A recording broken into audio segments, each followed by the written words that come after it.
We had an ENT appointment today with Brooks and determined that he needs his tonsils and his adenoids out. This is not usually the type of content that I've been talking about here lately, but it's always nice to go back and be able to look at it for our personal selves. And I know for other people, it's helpful to like watch other people's experiences as well. So Brooks is like always congested. I feel like he's the kid that whenever we're with people, whenever we're going somewhere, I even like literally write it on forums when he is starting school for the year. He's always congested. He's not sick. Sometimes he is sick. He actually is often sick. But if he just like is randomly sneezing, but he feels fine, I promise he's not like contagious and gonna give somebody something. He's always been like a mouth breather at night. We actually had a random doctor who was sitting in front of us on an airplane. I think Brooks was maybe like 18 months old. He was sleeping in the car seat in the plane. When we got off the plane, the doctor in front of us was like, he's gonna need his adenoids and tonsils removed one day. I was like, okay. But he told me he's gonna need him removed because I can just tell by the way he's snoring. So it's been on my mind ever since then. I've always wanted to meet with somebody, get it looked into. And then I talked to the pediatrician about it, and it's like, well, let's just get him through this ear infection, and then we'll see how he does. Well, then it would happen that he wouldn't get sick for like, several months. And then the next time, well, it's something different. And so it just never, I don't know. You know how you question yourself, and you're like, I think I'm crazy. Like, maybe I'm being crazy. Well, anyways, we got to the appointment today. The doctor was like, his tonsils are huge. Like, they're almost touching each other. And it also just so happened that Saturday, today's Tuesday, Saturday, he woke up with like a really red eye and a little bit of drainage from his eye. And so we were like, oh gosh, he's getting pink eye, which usually with pink eye, if you've ever had it, if you wake up with it within a couple hours, it's like a lot worse. And throughout the day it gets worse. Well, it didn't really get worse. I mean, it was just kind of red, irritated eye. And then the next day, the other eye was a little bit red. And then the next day, the other one was red again. It was, so I don't even know what's going on with his eyes, but it's all related to the fact that he's always got drainage, sinus congestion. He does have allergies. He's been taking Allegra 2 times a day for the past probably a year and a half. And that's one of those things, every time I give it to him, I'm just like, am I just going to have to give him this Allegra like all the time forever? Because it just doesn't feel right. You're just like, I don't want to just keep shoving this allergy medicine in my kid. And yet he's still sneezing and snotting all the time. And if there's anybody around him that gets sick with anything, he gets it. If anybody around him gets strep throat, he gets it. He has strep at least a time or two a year. He gets every sinus infection. He's missed days of school multiple times this year. He's had the flu. He's had strep throat. He's had some other random, really bad, seems like the flu, but it's not actually the flu. The boy has always been sick. So it was kind of a relief to hear that he needs to get these things removed. The doctor looked in his ears. He had some fluid in both of his ears. And he asked, like, do you think it's affecting his hearing? And I was like, I don't know. I don't think so. There was a time last year where he had an ear infection that just like wouldn't go away. He kept having to like get different antibiotics. Well, then it turned into, or maybe it had strep and then it turned into an ear infection. Whatever it was something that like drug on, and the doctor made us come back several times so they could check the fluid in his ears and like hopefully it would be gone one way or the other. So with the amount of fluid in his ears today, the doctor had them do a hearing test, and his hearing was actually not great. He was like below the normal range, and he said, I don't know if it's just because like right now he's got extra congestion. I was like, well, he's always congested, but he does have more today than, I would say the level of congestion he's at today is probably where he is about a third of every month. And if he's getting fluid in his ears every time he's congested, that's not good, obviously, for his hearing. So the hearing test, like he showed it to me, I should have asked to take a picture of it or to get a copy, and I didn't.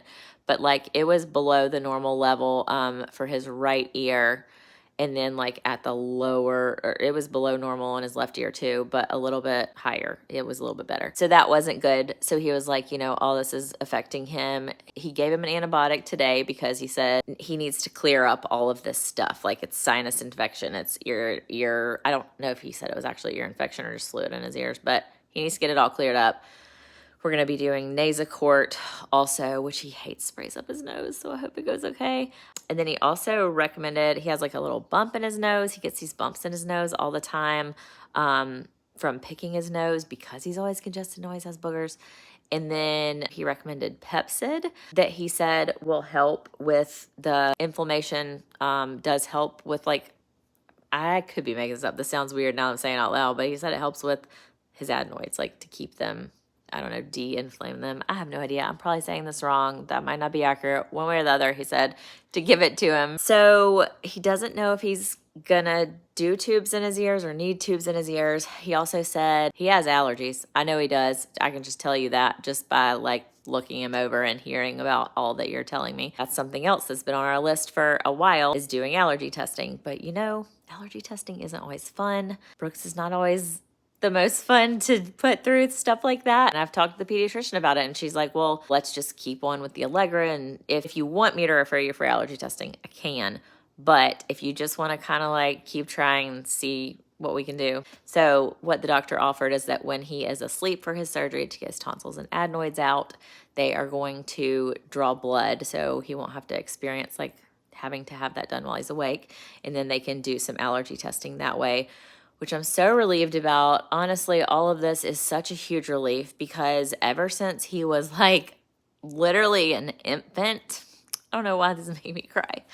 I thought he had some type of like dairy allergy or milk or something, just due to multiple things, lots of symptoms. But it's one of those things that, you know, you mention it and it's kind of like, yeah, well, babies cry. Yeah, babies spit up. Yeah, babies are irritable. Yeah, they have trouble pooping or, you know, whatever. And it's like all this stuff that goes together to make you be like, looking at all these things, I feel like this is an issue, but it makes me feel like I should have done it sooner. But I also know we do the best we can with what we have at the time we have. And here we are now, and we're going to look into it. I don't know. Maybe he won't end up having some type of allergy because I don't really want to have to like cut a whole food group out of his diet because that's not fun.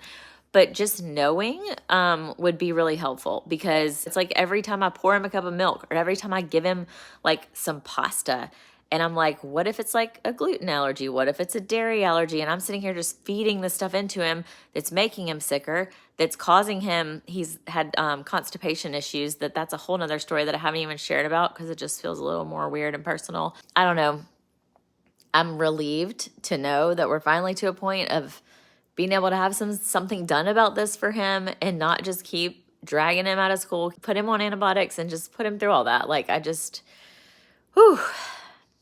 I'm just glad that we finally are getting something done about it.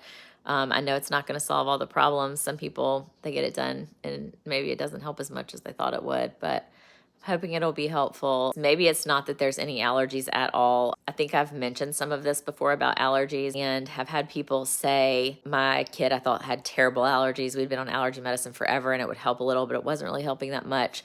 And we got tonsils and adenoids removed, and then he didn't have the allergies that he was having previously. It was just due to the fact that he couldn't breathe well. And so everything gets stuck in your nose, like everything irritates your sinuses in your nose, everything irritates your throat and your tonsils. So who knows? Who even knows? Just wanted to kind of talk about this, get anybody's advice, feedback, whatever you have to share. Positive, please. Please don't tell me your horror stories. It's incredibly helpful for somebody who has anxiety about things like this to be able to just like hear other personal stories. So that's where we are. I'll keep you guys posted.